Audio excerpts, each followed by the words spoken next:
Assalamualaikum warahmatullahi wabarakatuh. Perkenalkan, nama saya Vandesar Baskara Jati dengan NIM 22963073 dari kelas IK 4 Prodi S1 Ilmu Komunikasi. Saya berasal dari Sleman, Yogyakarta. Usia saya sekarang 20 tahun. Lalu di sini saya akan menceritakan tentang kepemimpinan saya di dalam memimpin organisasi kepemudaan di dusun saya. Nah, saya saat ini bertempat tinggal di Dusun Purwosari RT 3 RW 59 Sinduadi, Melati, Sleman. Nah, saya akan menceritakan tentang bagaimana saya di kepemimpinan ini menjadi ketua pemuda pemudi. Nah, saya akan menjelaskan organisasinya. Jadi nama organisasinya itu adalah Keluarga Pemuda Pemudi Purwosari. Disingkat KP3. KP3 aja saya menyebutnya. Lalu ya, organisasi ini berjalan di kemasyarakatan sosial tapi dalam lingkup kampung ya. Sebutkan visi, misi, dan strategi Anda untuk organisasi. Visinya sudah jelas, ini untuk pembangunan desa dan kegiatan pemuda. Jadi agar gimana ya, dalam satu dusun itu solid. Jadi tidak ada yang tidak kenal gitu loh. Jadi yang pemuda kenal semua. Tapi tentu saja itu nggak hanya untuk pemuda ya. Jadi di KP3 itu juga tetap ada campur tangan warga atau senior-senior sebelumnya yang menjabat ya. Lalu misinya, suatu proses atau tahapan. Misinya itu ya dengan cara mendekati warga ya, lebih ke arah warga, karena tentu saja warga itu memegang peranan penting dalam organisasi kampung ini, kepemudaan ini. Jadi mendekati warga, lalu membantu warga lah dengan cara misal ada kerja bakti kampung, ya saya menggerakkan rekan-rekan anggota KP3 untuk ikut dalam ini, berpartisipasi dalam kegiatan gotong royong tersebut.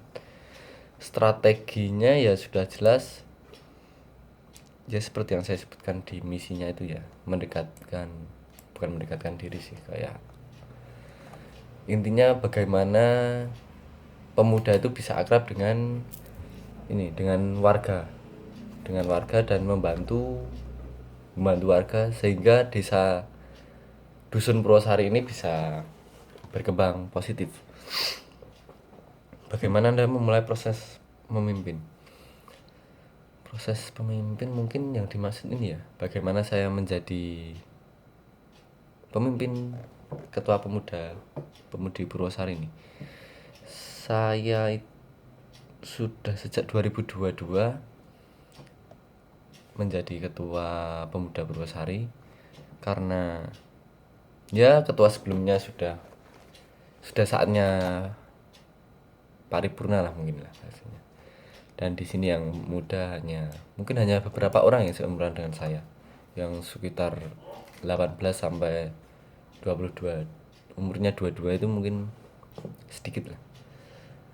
Nah, itu saya menjadi ketua pemuda di sini, dan langkah awal yang saya lakukan itu saya mendatangi mantan ketua pemuda sebelum-sebelumnya. Jadi saya meminta restu, meminta bantuan gimana sih caranya menjadi ketua KP3 ini, dan bagaimana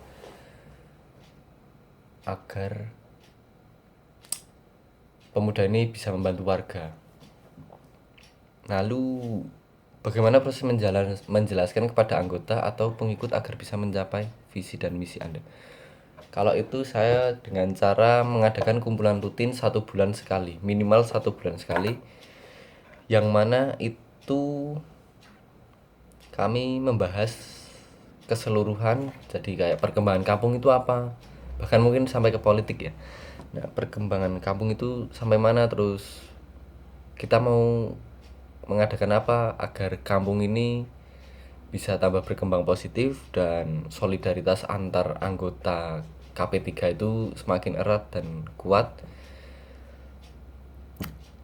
Jadi ya melalui kumpulan rutin itu saya menjelaskan ini.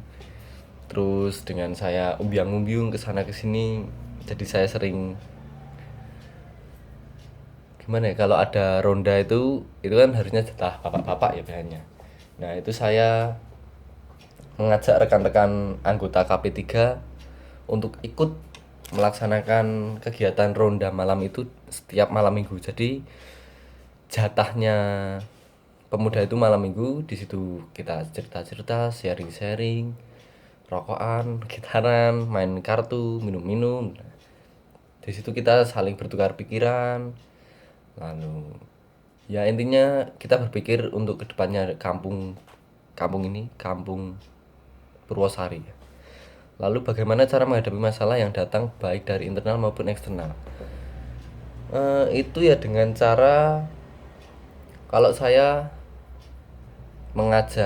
saya bercerita dulu, saya curhat ke senior sebelumnya, bercerita ini kalau gini masalahnya gimana, cara menyelesaikannya gimana.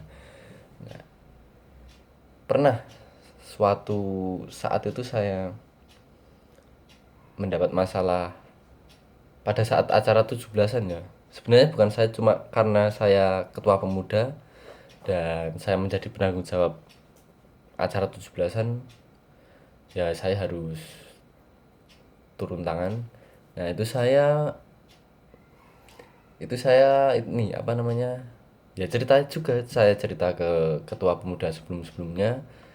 Lalu saya mendengarkan apa ini, warganya itu ngapa sih, yang jadi masalah itu apa, saya tanyai awal bagaimana kok warga ini tuh bisa cerewet, bisa mempermasalahkan. Nah, ternyata pada saat 17-an itu yang warganya itu mempertanyakan ini, pemuda itu sudah dapat berapa juta dari pengajuan proposal ke seluruh warga, seluruh lapisan masyarakat yang ada di Dusun Purwosari ya tentunya.